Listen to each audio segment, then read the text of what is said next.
बिस्मिल्लाहिर्रहमानिर्रहीम। ये अंदर जो सवाल हो रहे हैं उसमें चीज़ें क्लियर हो गई हैं और मेरा ख्याल है कि वो ज़ेर कफ़ालत पूरा पाकिस्तान ही अपने लीडर की ज़ेर कफ़ालत होता है। और आज ये एजाज़ हासिल है हमारे लीडर को कि वो पाकिस्तान के बेहतर मुस्तकबिल के लिए एक मुल्क में अभी लैंड किया है और उस घर की बेटी जिसके दादा का भी एहतसाब हुआ, जिसके वालिद का एहतसाब हो रहा है, आज से नहीं गुलाम इसाक से लेकर 12 अक्टूबर से आज तक, और उसकी बेटी आज इस मुल्क और कायद आज़म की रियासत को बचाने के लिए JTI के सामने पेश हुई है, JIT के सामने पेश हुई है। ये रोज आईटियां बदल जाती हैं, मुझे तो नाम ही नहीं याद रहते और पता नहीं कितनी आईटियां और आएंगी। दोस्तों, ये मुश्किल वक्त जरूर है मगर नवाज शरीफ साहब के हाथ साफ हैं। नवाज शरीफ साहब को अगर 12 अक्टूबर का वो यलगार पाकिस्तान की खिदमत से रोक नहीं सका तो सुन लो कूफे वालों, तुम्हारी चालें उल्टी चल जाएंगी इंशाअल्लाह ताला। और ये नवाज शरीफ साहब ने तैयार कर लिया है कि मैं इस पाकिस्तान को अगर 8वीं पाकिस्तान बना सकता हूं तो इसकी मुश्किलें भी अबूर करूंगा। मुझे तो ये दुख हो रहा है। और इमरान खान साहब, रोज मेशर अर्श मोहल्ला पर एक आवाज आएगी कि बाबा मैं तो मुसलमान के घर पैदा हुई थी, आपने मुझे ओन न किया, मेरी तरबियत लॉस एंजलिस में होती रही, मुझे बताओ कि मैं खुदा को क्या जवाब दूं कि मेरे बाप ने मुझे क्यों नहीं ओन किया।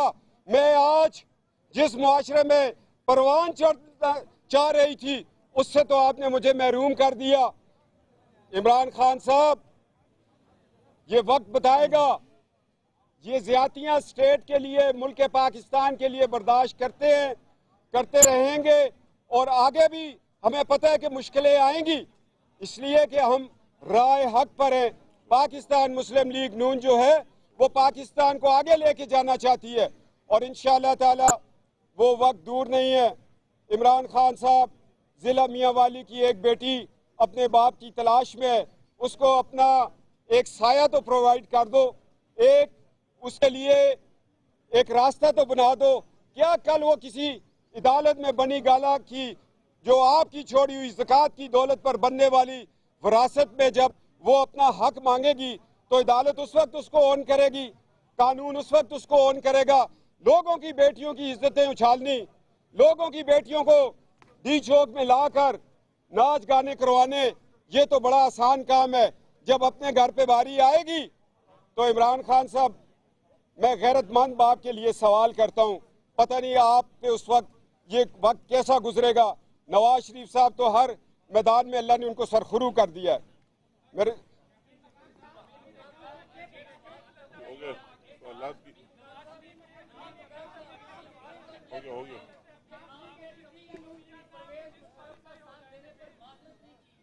मुझे ये पता है मेतला साहब, आज से 4-5 महीने पहले आप ही नवाज शरीफ साहब की ज़ेर कफालत के लिए दरख्वास्त लेके मेरे पास आए थे।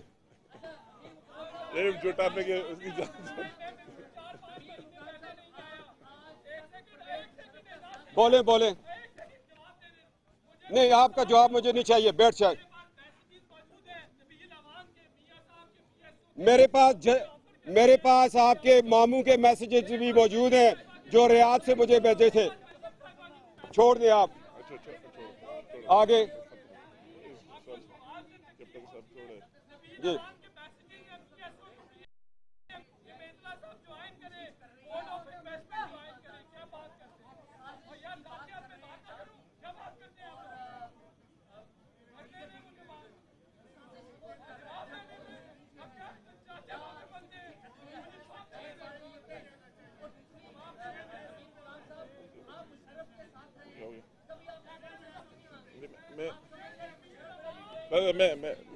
मैं यार इस बात पर पॉइंट आ जाए, मैं अपनी एक बात करता हूँ।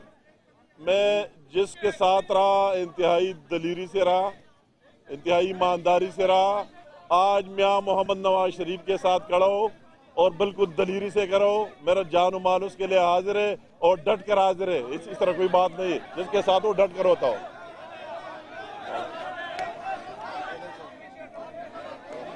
आपने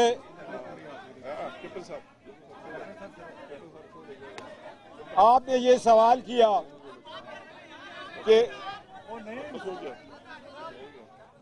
आपने एक सवाल किया कि ज़ेर कफालत अल्लाह के फज़ल।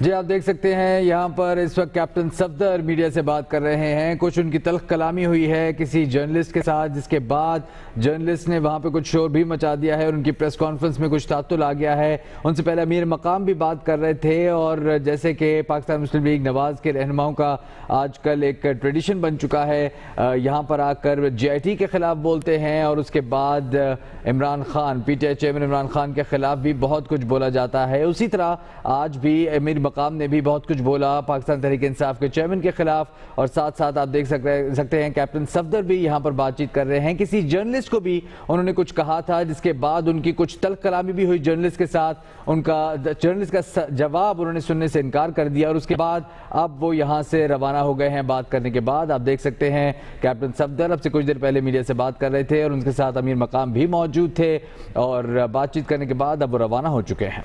कैप्टन सफदर का कहना था कि नवाज शरीफ हर मैदान में सुरखरू हुए हैं, साथ ही साथ उन्होंने कहा कि मुश्किल वक्त जरूर है लेकिन इंशाल्लाह इससे निकल जाएंगे।